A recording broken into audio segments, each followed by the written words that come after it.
And I looked at this person, and she just didn't seem like she was carrying the weight of the world on her shoulders. I said, "You okay? What's going on?" So she kind of just opened up and shared that her husband was, and I said, "How's so-and-so doing?" And she said, "Well, let me tell you." We just sat, I stood and talked. She kind of shared that he had some tests done just a day or two before that. They were kind of waiting on results, and one of the possibilities was bone marrow cancer, and you just don't want to hear that. So we talked for a little while. I said, "Would you like me to pray with you?" And she said, "I really would like that." So we held hands, and we prayed. I don't remember what we prayed. I kind of just moved on. And I hadn't seen her a while because I'm lifting in the morning. She's usually there in the afternoon. And so I'm sitting in my office the other day, and I get a call. And she goes, "This is so-and-so from the gym." What are you guys laughing about them right now? Just laughing. That's okay. That's the Holy Spirit made you get the giggle. Go ahead and giggle. That's all right. I just wondered if my fly was open. Pastor Dick will say, "Your fly was open the whole time."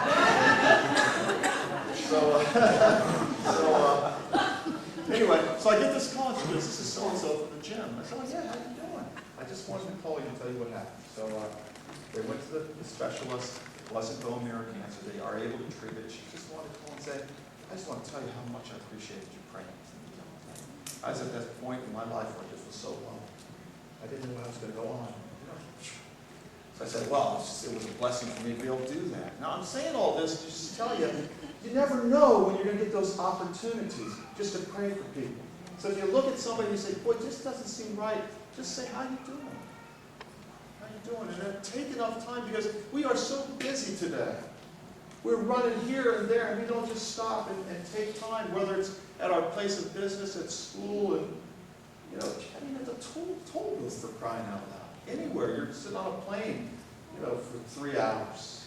You don't know, God maybe had arranged that person to sit right next to you on the plane on your business trip, that it's your opportunity to be a blessing to that person. So I invite you to not be afraid and to pray with folks. And there's a few possibilities. This is what can happen. You can say, and you always ask permission. Don't grab them and say, "I'm going to pray with you." Sure. But you say, "Would you like me to pray with you?" Or I believe in prayer. "Would you like me, or can I pray with you?" I told you 2 times. 50 years was that? 30. Boy, I've been doing this a while. 35 years. They might say no. And if they say no, that's okay. You're off the hook. I'm off the hook. Woo-hoo. The second possibility is you pray with them. And maybe that prayer is not specifically answered. But you know what? They feel good because you prayed for them. And I asked you, "Have you been prayed for?" And you all said, "Yeah." And you said, "I liked it." Okay? And this is not just like hour and a half prayer. You're not torturing this poor person. You're just giving them a quick prayer. It might only take 10 seconds. Okay?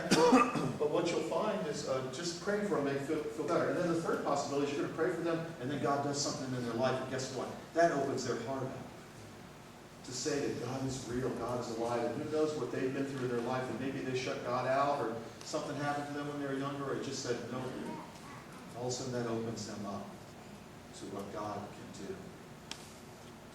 So, do you think you could do that? Yes. Okay, I'm going to teach you how right now.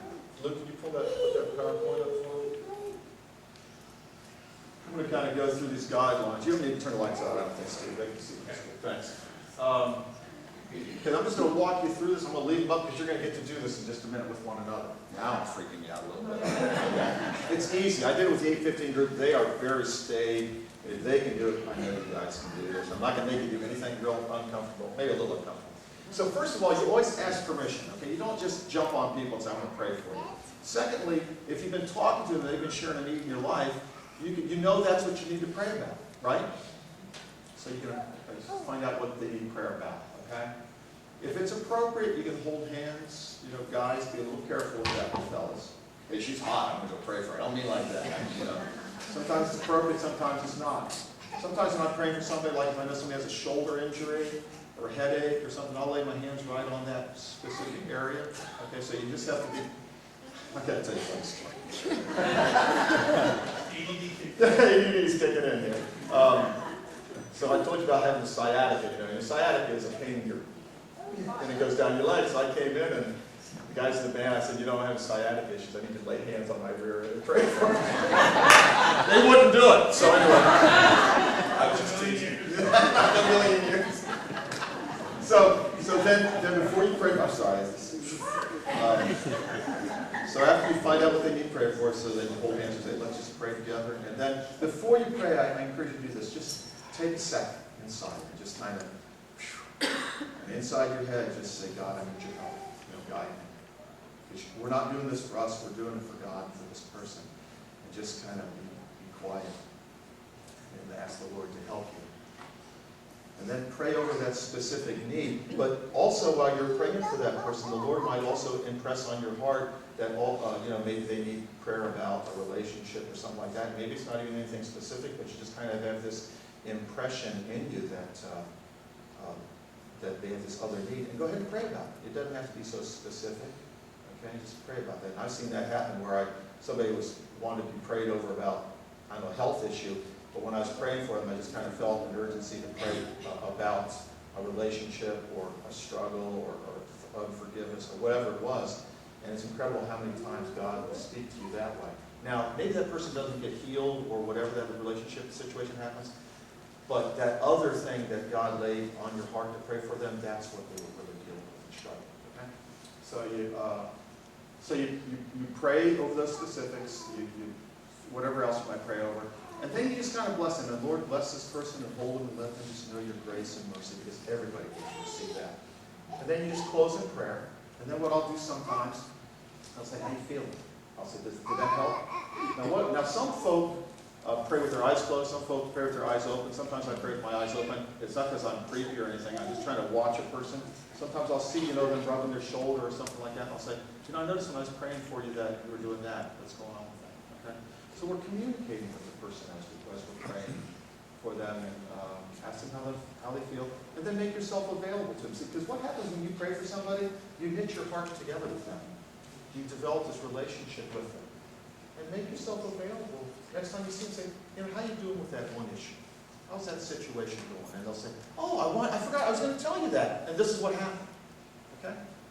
That's tough stuff, isn't it? It's like PhD stuff, isn't it? Okay, here's what you're going to do now.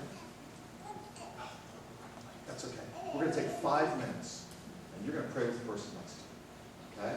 This is not scary, believe me. And if you're terrified, then the other person can pray for you. Okay? I'm giving you a little out. Okay? So your tendency now is going to do talk a lot. Talk for just a few moments and then pray. I'm only giving you 5 minutes to do this. So you ready? I can't believe he's making me do this. Okay. Go ahead.